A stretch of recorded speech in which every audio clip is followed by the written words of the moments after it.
Okay, so good afternoon. I'd like to welcome everyone to this week's edition of Imperial as One's Belonging series, where we explore the lived experiences of individuals from the Black, Asian, and minority ethnic communities.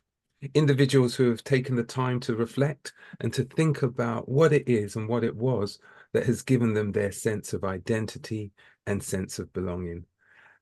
And I say this every week, and I do genuinely say this every week. Every week I have a special guest. And this week I have been chasing this special guest for a long time. She is so amazing. You'll understand why. And our guest this week is Ahlam Khamliche. I think I've said Khamliche. that right. Right? Khamliche. Yeah. Khamliche, right? And Ahlam, I don't know how long I've known her for, but she's a section manager. She's the co-chair of ABLE. She's a staff advocate, a union leader. She is an all-round, just a quality, absolute brilliant individual. And it's such a pleasure for me to be able to interview her today as part of our Belonging series. So I'm going to kick off. I've given you the biggest hype now that I think I've I given know. anyone. I've got to, I've got a high pedestal to kind of keep climbing up on. Thanks, mate. But what I'd like to say, let's kick off with that first question. Can you tell me what it was or what it is that when you were growing up gave you your sense of identity and your sense of belonging? Oh, so this goes back to somewhat 40 odd years ago. Growing up, being born in the UK, growing up as a member of the ethnic minority community, but there wasn't many of us. And I went to a predominantly white school. There was only very few Asians within that school. Fast forward to secondary school, I have a learning disability. I am neurodiverge, and I have dyslexia. But I was just told that I was stupid and I was put down in different groups within math, sciences, and everything else. And and that was it. I prodded along, I sang a song, and I got through until I got to university, went on, did computer sciences. And I don't think that's for somebody that's a bit stupid. And graduated with my undergrad and did my postgrad in computer sciences as well. Um, and that was me, really. That's where I began. I came from a poor family, um, from first generation. I was first generation born in the UK. My father, who came here, left school at the age of 9 because he was supporting his family. There was 9 siblings, so he took it on himself to leave school at such a young age and go out and work. But he was my rock, and he was always saying to me how important education is, how the importance of being a somebody in society, because remembering we were the minority. And it really everything that I've experienced in life and become in today's world is because of my foundations of what I learned during school and from my family. So tell me what it was that you learned, because I know that you told me about your father. Yes, What were the principles, or what was it that he and your mother instilled in you, especially when you were going through those times where people were saying you're just not smart. What yeah. was it that they gave you? So as I said, my dad gave up school from a young age to help his mum and dad with there was 8 additional siblings. And so he worked from the bottom up. And if you ever gone to a Middle Eastern country, you find those little boys running around, madam, do you want a bag? That was my dad. That's where my dad began. He was one of those. He was a grafter. He ran for the pennies and he earned the pennies. And all along, as we were growing up, there was 4 of us in a 2-bedroom flat in Uxbridge. And my dad worked his way up and became the regional manager of Budgeons. And this is somebody that was uneducated, who left school from a young age. But what it also instilled in me that to change my DNA, and my dad was always, you need to be better. You need to do better than what we have given you so that you can have a better life, better opportunities, better life experiences.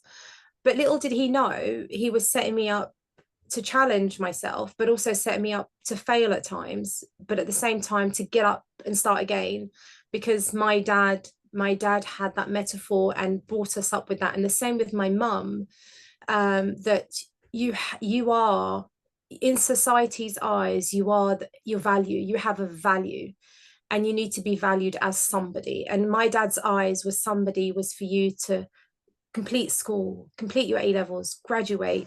And I'll never forget the smile on his face when he came to my graduation. It was the most proudest moment of his life, that my daughter made it there.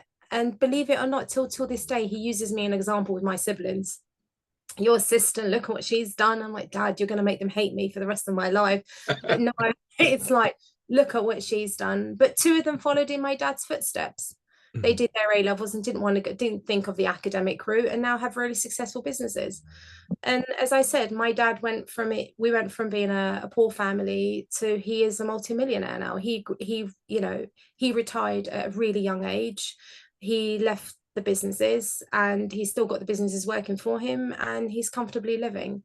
So it just showed me that there are two avenues in getting to be. It doesn't always have to be the conventional route. Mine was, his wasn't. But Yeah. I'm always proud of my dad. And Extremely. and I think he's definitely proud of you based Yeah, on what yeah, yeah. so there's So a look at what your sister's done, look at oh, Dad, don't start. a mutual appreciation society going on, but Yeah, I'm that's like, brilliant. Dad, seriously, please.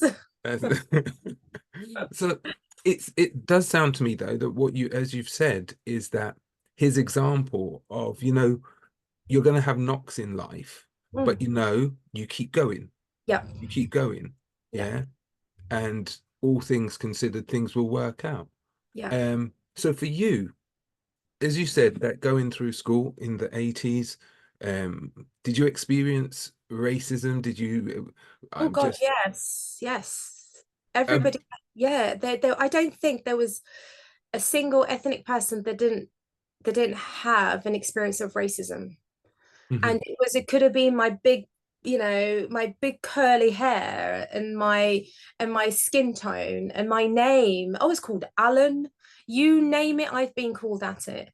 And it kind of this kind of goes on to something that I carry with me every day. And I think those experiences, those scars that I carry, the invisible scars, they've made me the person that I am today. mm, And if I didn't go through those life experiences, I wouldn't understand and wouldn't know. And I'd be oblivious to the truth. Or if somebody says to me they faced racism, I wouldn't know what it felt like. And still in today's society, in my adulthood, I still face racism. I still face discrimination. And but then, so outside of work, you see me, those typical Muslim women with a headscarf and a abaya walking around. So they automatically judge me as somebody that's just got off the boat, fresh off the boat. But then the moment I open my mouth, yeah, it kind of like, whoa, she speaks good English. But hold on, I was born here. I was educated here. Don't judge a book by its cover. yeah, yeah. Absolutely. I remember I did ask you about that fact that you do wear your headscarf Yes. and dress traditionally. And I know that there are perceptions around women, especially, who dress in that attire, Yeah. that they are oppressed and it's And, only. But can you just elaborate yeah, on that for me, the please? women of the Muslim faith, people around the world make this assumption on them that we are oppressed by our husbands, by our fathers, by our brothers, by all the males that are in our line. But that's completely the contrary. That's completely the opposite to the truth. I'm an example. My dad wanted me to go to university. My dad pushed me to get an education. My dad wanted me to have the freedom and the liberty to be able to, walk in an employment and go for an interview and get the position and have the world experiences. And if we look at the women of the Islam religion, you find, and this is something we've discussed before, the first university that was ever opened was in, I think, 893, was opened in Tunisia by a woman, and all STEM education was taught there. And this was a woman back, if we go back, we are in 1439 in the Islamic calendar. If we go back so many at the times of the prophet's wife, she was a businesswoman. She was his boss before she became his wife. Mm-hmm. Mm-hmm. You know, so if we really, for those that try and oppress women, especially those with headscarf, I always say go and educate yourselves and then come back and have a discussion with me. Because if we look at the Islamic religion, as I said, my money is my money. The money that I earn through work is my money. There's no 50-50 on bills in the Muslim household, 100% on the husband, zero on the wife. Right? Your money is my money. I have the right to percent. I have a right to your money, and I have a right to go and spend it on myself. But my money is mine. I do with it as I wish and as I see fit.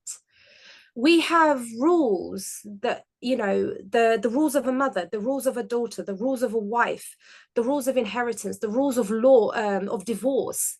There's so much out there that we have rights that the Western media is trying to portray us in a real negative way. And the more they're trying to portray it in a negative way, the more people are searching for answers and converting to Islam. And it's one of the fastest growing religion. And it's unfortunate that the media can't portray us in the correct light. The same thing with September 11th.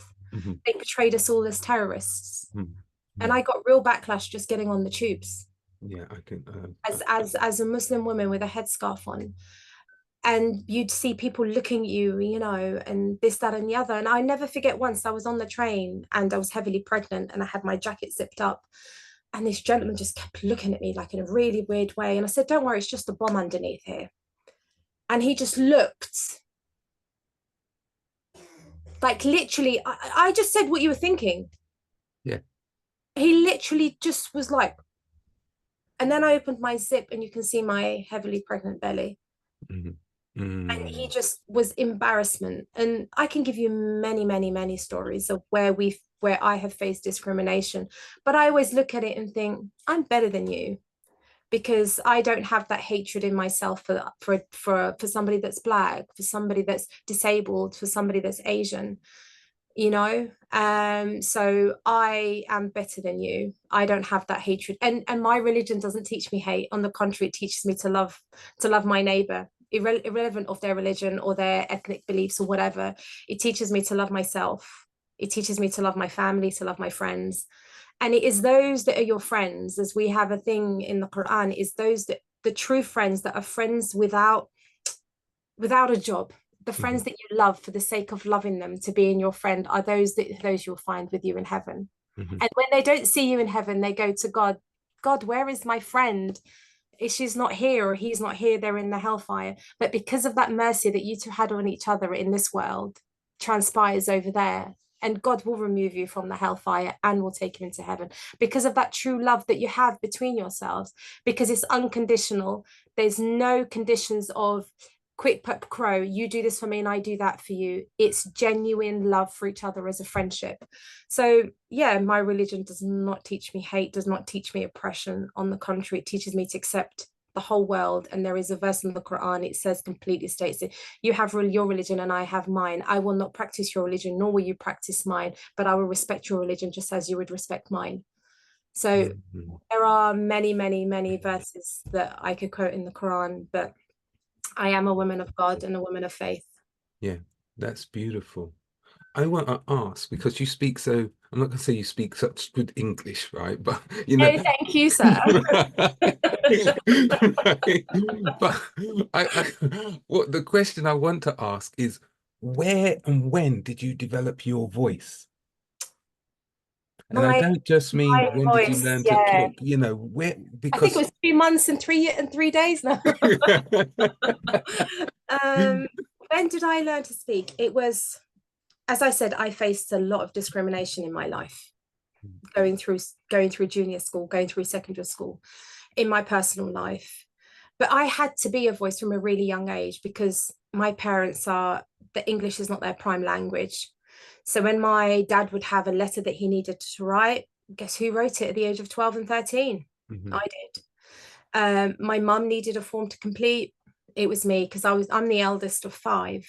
Yeah. It was me. So without realizing, my parents were, yes, they gave me a responsibility, which was a responsibility far far older than my actual age was. But what it actually did, it prepared me for my life as a mother, as a working individual, and as a woman in society, and how then to fight for my right. But my dad would always fight for his right, irrelevant of his English, would always fight, and he'd use the wrong words, and we'd be writing this letter and he's like, no, I want this in there. I'm like, Dad, you can't write that in there because it doesn't, you're having this. And then sometimes we go, yes, yes, yes, yes, and I'll just write exactly what needs to be, stick in an envelope, and we post it before the days of email and everything else.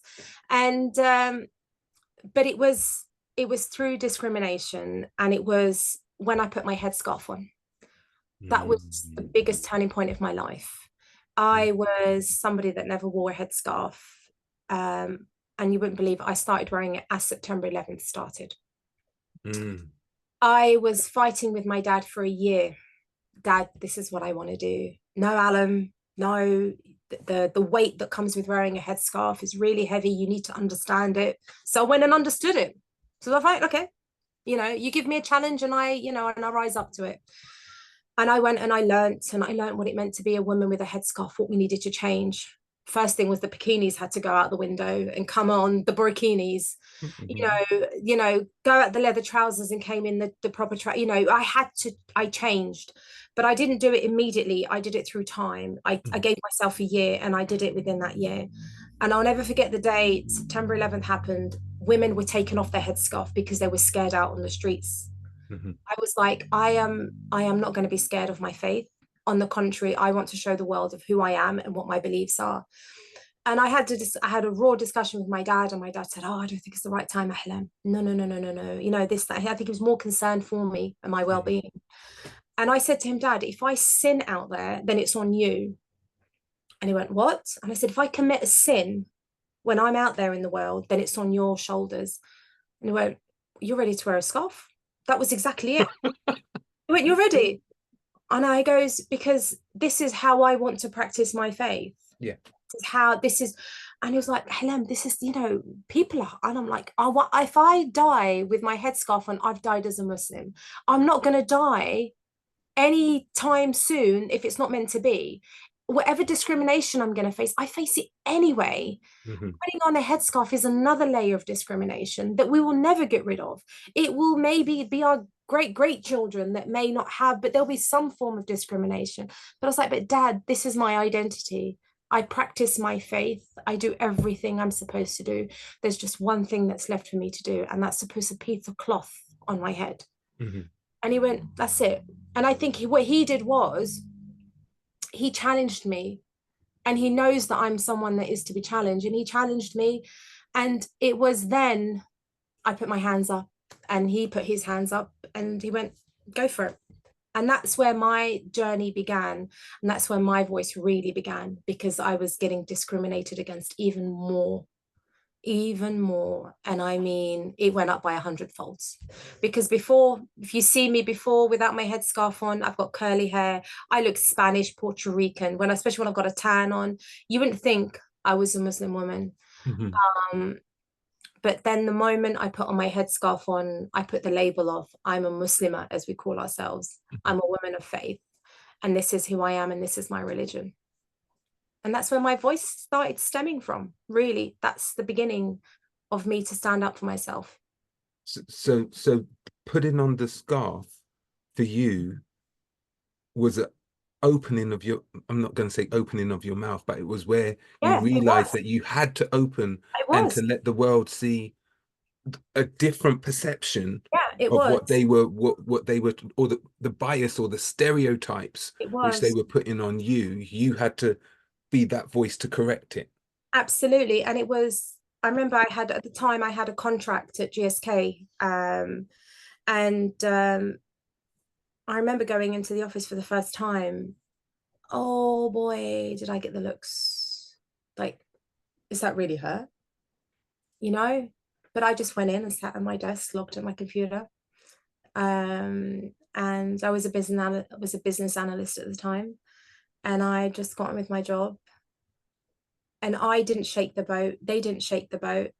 But I could hear the looks, and I remember saying to one of my colleagues, and she was Jewish. And I said, you can ask me, it's fine. And we opened the dialogue, and she was, you know, she was a practicing Jew, and she said, I understand, Alan. She goes, I completely and utterly understand.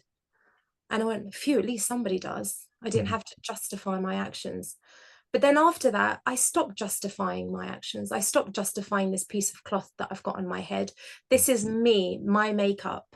You Mhm. like it or you don't. If you don't, Mhm. jog on. Mhm. That's what it Mhm. became. And this thick skin started to emerge. And I started to find myself even more along that way.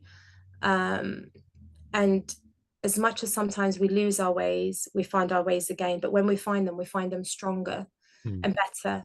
And that's when, yeah, that's, I think that was the beginning of my personal journey to start fighting. And not, I was always fighting, as I said, with my for my parents, but Mhm. this was fighting for myself and fighting for what I believed in.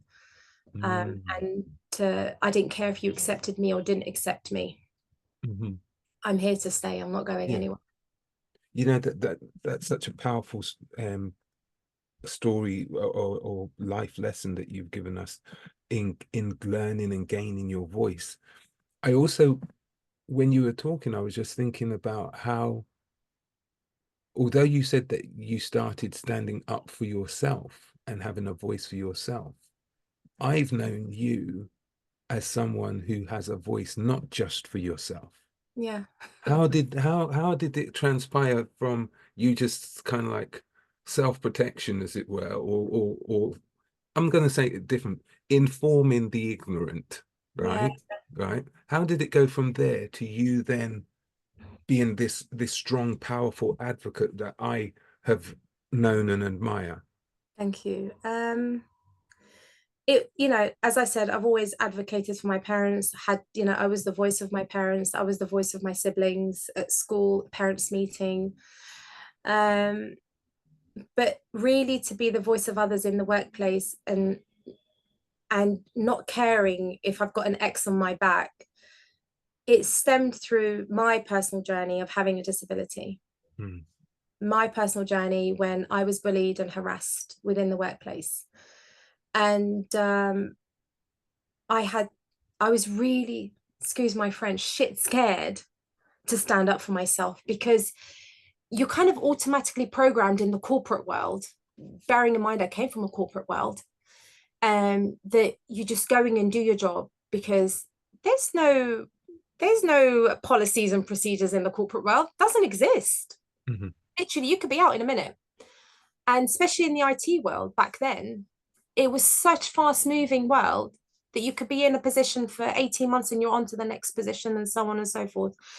And I had to stand up against my boss, and I had to stand up and say he's lying, and I had to stand up and say he's bullying me, he's harassing me, he's this, he's that. So what did I do? I turned to the union.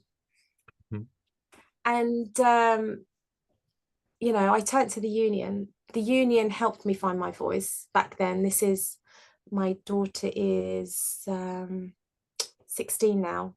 um I I had to fight, and I had to fight with all my being. But while I was fighting, I didn't realize I was really good at it. I know this might sound really good at fighting. Come on, fist up, let's go. And it wasn't the case. It was, let's get the boxing gloves out. It was this passion that was there, like that's been there all along, was kind of like, you know, the fire in your belly. It was like, hold on a sec. You know, and it was the union who supported me and said, Alam, no, he shouldn't be doing this. He shouldn't be doing that. He shouldn't be doing that. I knew he shouldn't be doing this and shouldn't be doing that. But that was the first time that I was going to come against policy and procedure. I was going to fight against it. And I did a good damn job. I've got a leverage file of evidence. And I went into that meeting and went, boom, here you go. But then it felt, if there was like this adrenaline high, right? I don't smoke, don't drink, don't do anything, you know, no drug, no nothing. But it was a natural high in a way. And it was like, well, this feels good, you know? And it was, I won my case against my boss. And then I had another layer of fight to get him removed as my line manager. And that's when I was prepared to take the college to the cleaners. But because my union rep at the time was amazing and she supported me, I did it by myself Mhm. against HR. I got line management change. But then that resulted, because of the level of stress, it resulted I lost my hearing. Oh, no. I was left, and now I carry a scar with me for the rest of my life. I lost my hearing. One ear is about 85% gone, and the other one is Mm. slowly going now. And what happened was I came into work, I was pregnant with my son. I couldn't say anything because that was the time I was going through the appeals, all the processes, not the appeal, the actual hearing within the college and everything else. And I didn't say that I was pregnant. I came back into work. I got an email from HR telling me that I'd won my case. I'll never forget. I went into the toilet. I couldn't even walk through. I collapsed Oh, and I no. hadn't come. That was it. It was just the level of stress that was on my body was immense. Yeah. I collapsed, went out in an ambulance, and didn't come back until a year and a half later after I had my Mm. son. Oh, my For goodness. me, that was the stern of it all. That was the fight I had to start fighting. Um, then I had to start fighting for my son, who's autistic, the Yeah. one that I was carrying at the time Yeah. that I collapsed. I had to fight with myself, with the NHS, because I was going through so much, and my GP took one look at me and signed me off and said, if you go into work and the level of stress that you have could affect the unborn child. And I was bedbound for 6 months because I was severely sick. And that's when that was a big turn in my life. That was the biggest turn in my life, was losing my hearing, being pregnant, won my case, but then it left a massive scar Yeah. in me that every day today I live with because of that. Yeah. However, the only and this is something I always say, my lived experiences help me for tomorrow. Yeah. God puts things in our paths in a way that he does not burden our soul more than what we can handle. Mhm. And God has burdened my soul with this stress, with this loss of hearing, but I used it in a positive way rather than sitting at home and going, why me? Why this? Why that? But what I did was I used my pain to create something positive out of it. Mhm. And then I had to use that to fight for my son, Mhm. who is autistic. I had to fight with the school system. I'm still am fighting. I'm actually going to a tribunal, Mhm. you know, and I had to fight the fight. And it was against the school, against the borough, against the GPs. And it was that was my major turning point there.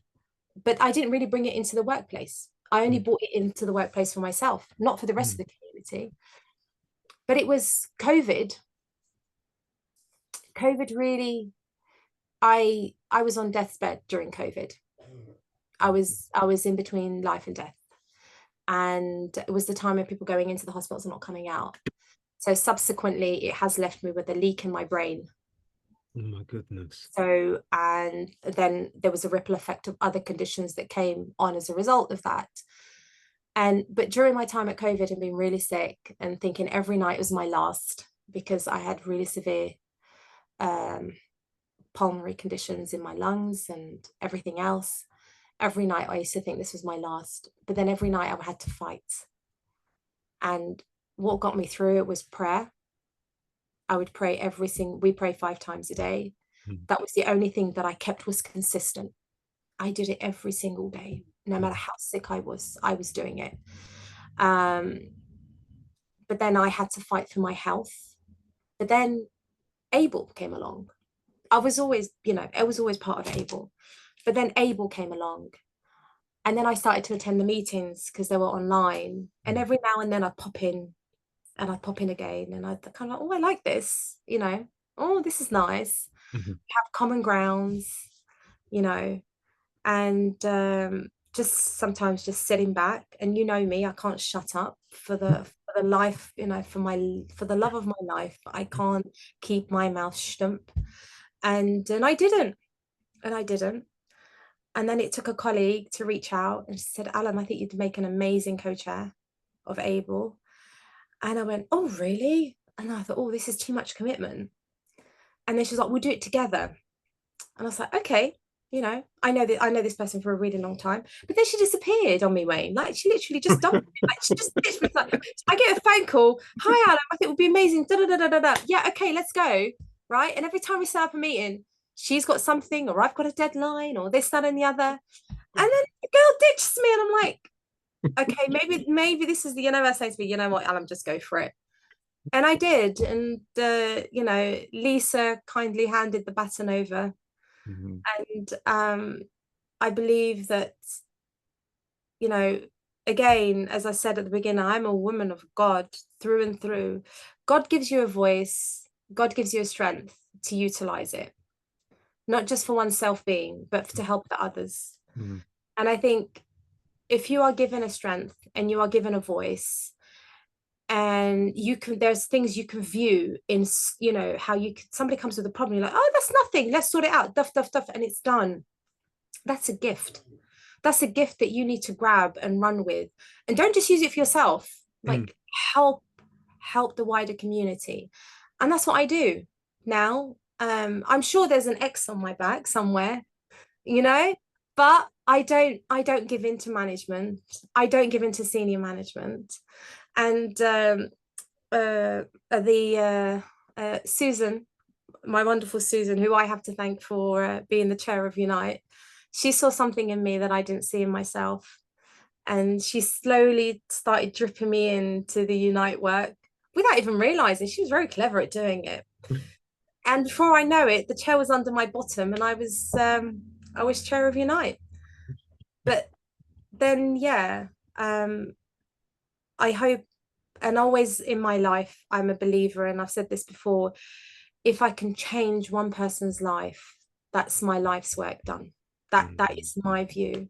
Mhm. And outside of work, I've helped children, I've helped families, I've changed children's DNA, and that's not physical DNA, but that's their livelihood DNA. I created a mentoring scheme, and a course, and the course was titled Who Do I Aspire to Be? And it got children from low-income families to think outside that what is known to their social norms, with, it's all right, miss, I can work in Tesco's. My dad works in Tesco's. There's nothing wrong with working in Tesco's. But who do you really aspire to be? What's your vision? And it was a program that you didn't just was designed so you didn't have to go and do down the academic route. You can go into other routes by working with your hands, being a plumber, being an electrician, being a hairdresser, being a nail technician. Didn't matter. But it made you think outside the box. It made you realize, who do I really want to be in 4 or 5 years' time? I've removed that layer of what you normally see, and I've exposed you to a layer, into a layer of your mind to start thinking about, where do I really want to be? What do I really want to see for myself? Who am I inspiring to be? And find out how that person got there. That makeup artist, what did she do in her journey? What did he do in his journey? And it got them to think about it. And I'll never forget, she went, oh, I get it, miss.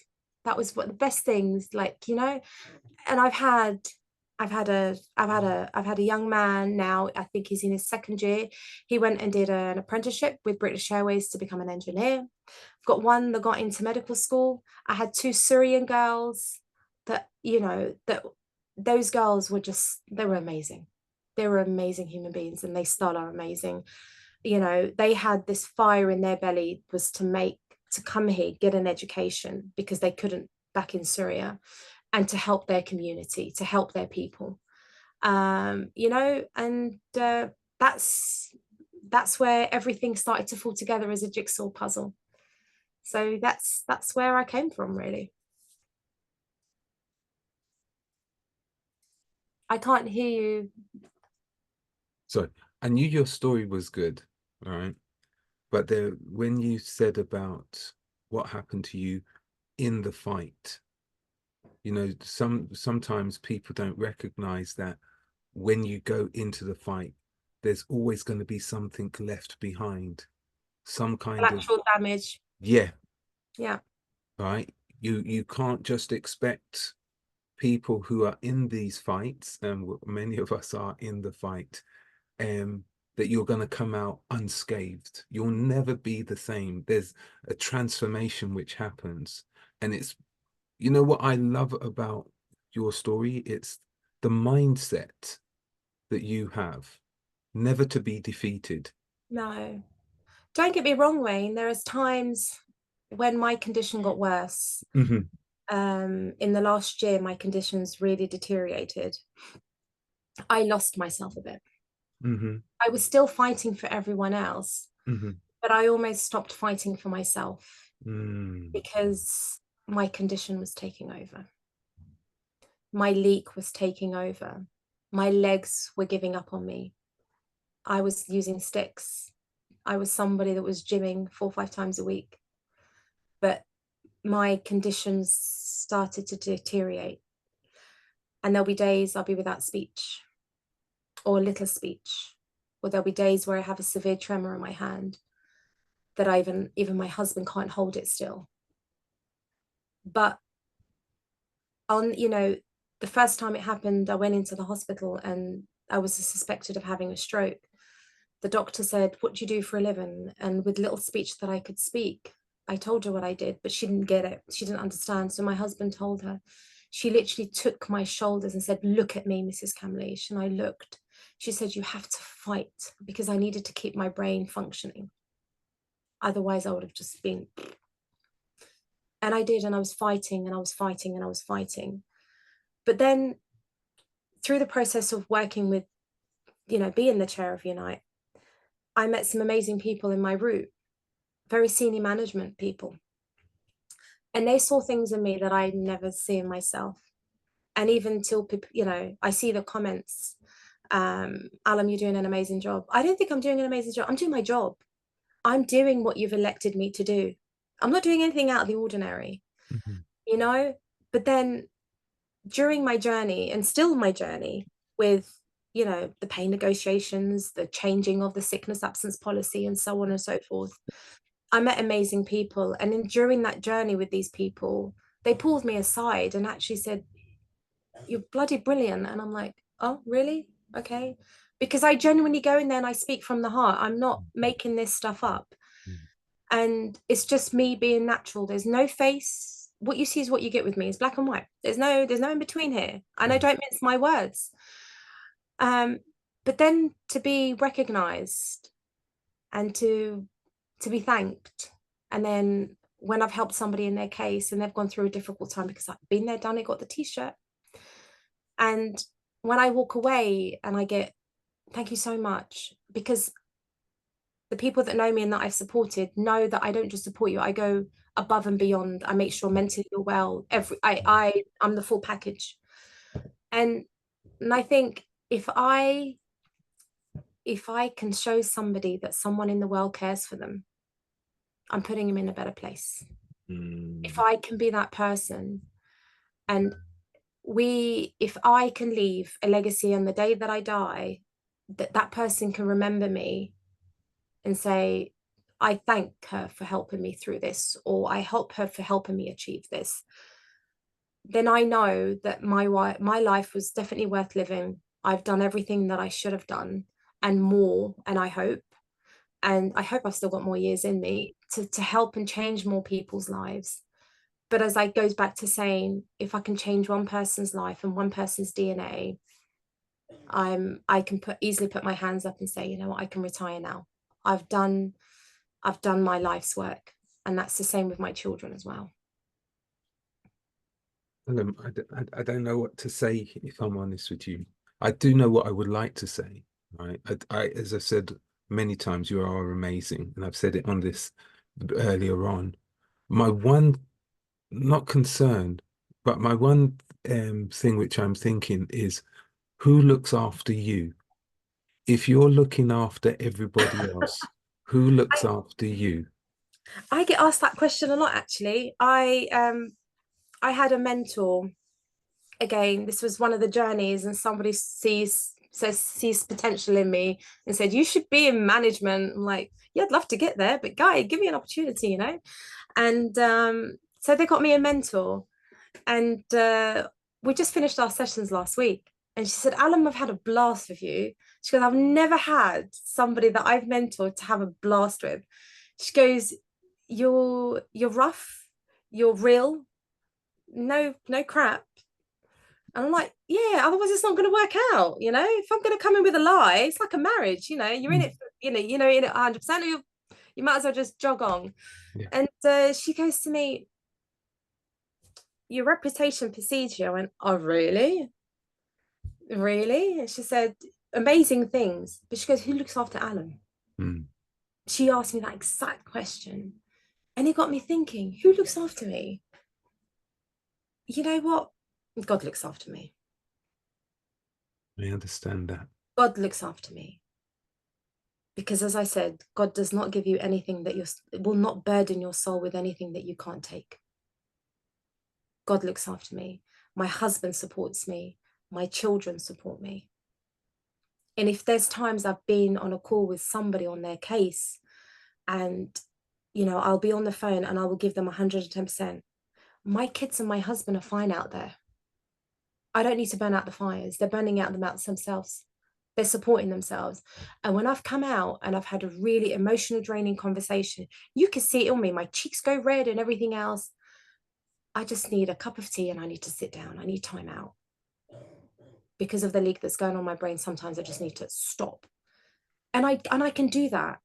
So even though I've got people that around me, but if I've got God, I've got more than the world. I don't need anyone else. And I think it's when I see, for example, when I opened up a food bank in my kids' local school. But what got me to do that was in the playground, and also we did a school uniform drive. It hurt me as a mother to see children with jumpers that are 3 years too small for them. Mm-hmm. Because my children were not like that.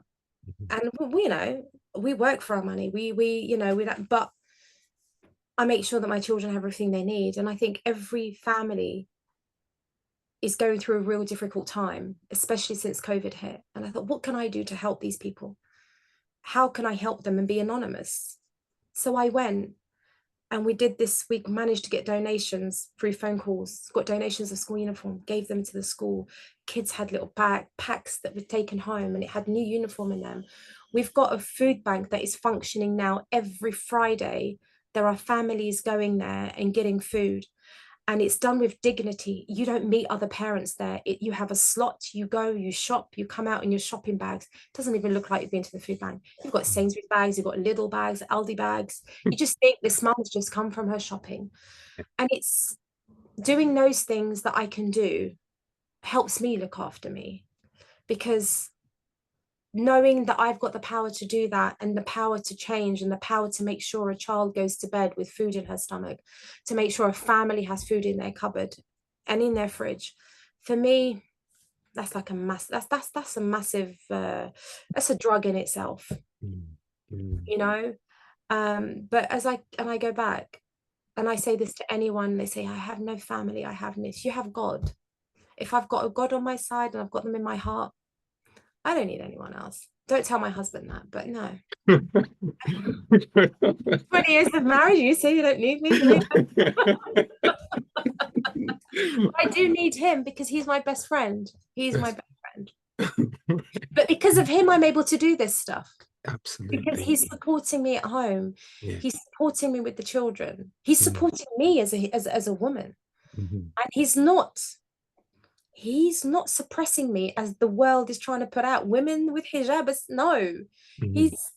He's letting me out there. Do what you need to do, Adam. Listen, you know what, this has been kind of like a love story, right? The love, and I'll explain what I mean. The love that you have for people. Yeah, right. It's the love. It is a genuine love. Yeah. The love for your God, the love for which then translate into letting your light shine and being able to help many, many, many people who without you to be their voice, to amplify their voice, to speak on their behalf, would be in a much worse situation than they are. So, you know, I said at the start that there's always a reason why things happen when they happen. Yes. Because I know that we had spoken about having a conversation from last year, Yes, but it now was. was the time that your voice was to be heard on this. Everything happens at the right time and at the right place. That's right. And I never planned at being at Imperial for 18 years, 19 years actually now. I just completed my 19th year. That wasn't my plan. My plan was 2 years and I'm out. Little did I know, I come in Imperial at, 27, 26 something. Actually, it was 26 something. And, 19 years later, Yes. I'm still here. And 3 additional children later, many, many grey hairs and wrinkles later, I'm still here, Maybe I can get a placard once I've gone. I think we can work on that. Ahlam was here, back in the 80s. I used to write on your desks. That was as in like WOZ here. Maybe I can get something along those lines, Ahlam was here. Who knows? But yeah. And I say I don't have hats, I wear scarves. So Yeah. in my I you said I wear many hats in my life. No, I wear many scars in my life because I'm proud of my scarf. Fantastic. So yeah. I'm gonna just ask 2 final questions. Sure. Sorry, people, I was gonna ask if anyone had a question for Ahlam. If anyone does, then potentially put your hand up and I'll see, right? Otherwise, I have 2 questions which I want to just ask, and they're the opposite questions of the same question, really. And the first of those is, what advice would you have given to your younger self? And then the second one is, I'm gonna say, what would your younger self look at you now and say, wow? Oh, my younger self would look at me now and go, damn, girl. Really? That's what you turned into? Awesome. But what advice I'd give my younger self? Just carry on being you. Mhm. The world may not accept you in many ways, but they'll accept you in other ways. Mhm. Because when we're young, we have so many factors that we try and look at. You have the social factor, you have the religious factor, you have so many layers that you have so many masks that you're wearing throughout your life, from being a child and being a girl at school and trying to be the coolest and trying to be the prettiest and trying to this and that and the other. But your vulnerable self, nobody really gets to see. And it's just be true to yourself. And I say that to everyone, be it if it's your disability or your religion or your sexuality, whatever it is, be true to yourself, because you're never going to go wrong. Because, there's this thing. If you fill up a child as a mother, if you fill up a child with love and contentment and grounded, and they're full, so their jar is full, when they go out there in the world, they're not going to look for somebody to fill in that jar for them, because they have the foundations, they have the love that they've needed. They've had that maternal love between them, between the mother and the child. They listen to. They don't need somebody out there in the world to listen to them. They have everything that they need in the home. They're not going to go out there and try and fill in that void. So for me, I'd say be true to yourself, be true to who you are, because then that way, the cup is never half full. It's always full, because that's your true being, rather than a percentage of you. Yeah, That's what I would say. that's a beautiful answer. Yeah. All I can say is a really big, big, big, big thank you for being our guest and for Thanks for sharing. being patient with me. It's been over a year overdue. No. Nothing happens before its time. Yeah. Nothing happens before its time. And it was just such an amazing. You're an inspiration. You truly are an inspiration. I really, as I said, I I am here to do me, And by doing me, I'm helping others. That's right. And I know And you're not going to change. That's the no, thing. I am not on the, I don't, I don't care if it creates enemies. I will always say what I think. I will always, if I see something wrong, you're going to hear about it. Yeah. And I think it's because of that. I have a few members of staff in the senior management that totally and utterly respect that. And they've come to me and said, Alan, the way you do it is you do it with elegance, Mm. Mm. you know? Absolutely. And I was like, oh, okay. My mother would not say to you I was elegant in any way. I was very buoyant. But if my mother's to hear her daughter was elegant, she would be like, okay. Something rubbed off. But yeah, No. no, and thank you for honestly for inviting me, for listening to me. Um, and as I said, if I can just help one person, Yeah. no, just one person. That's all I'm Yeah. hoping. That's what I want. Listen, you've helped me, you've helped all of the people who have come today. And I know that there's so many people that you're helping, Thank you you. know. So Thank thank you.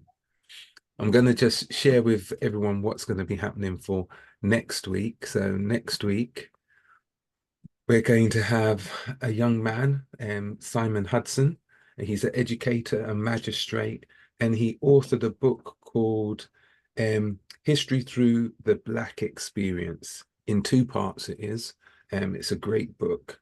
But he's going to come and tell us about what it was which inspired him, excuse me, what it was that inspired him to write those books and to give us an experience of his sense of identity and belonging. If you have missed any of the other interviews that we've done, then please go to our YouTube channel, which is tinyurl.com/belonging IAO, and you'll be able to hear the other conversations that we've had. And I always end it on, I always like to say, well, if it wasn't for these wonderful people sharing their experiences, sharing their vulnerability, sharing what it was that gave them their sense of identity and their sense of belonging, then we wouldn't be here. And I'm hoping, as Ahlam said, that those who are listening in, that you'll hear these stories and they will resonate with you and help you to find your sense of identity and sense of belonging. So until next week, if you can help somebody this week, let's take it as spirit of Ahlam. If we can help somebody make a difference in their lives, then let's try and do that. Okay. And I will see you again next week. Take care. Thank you.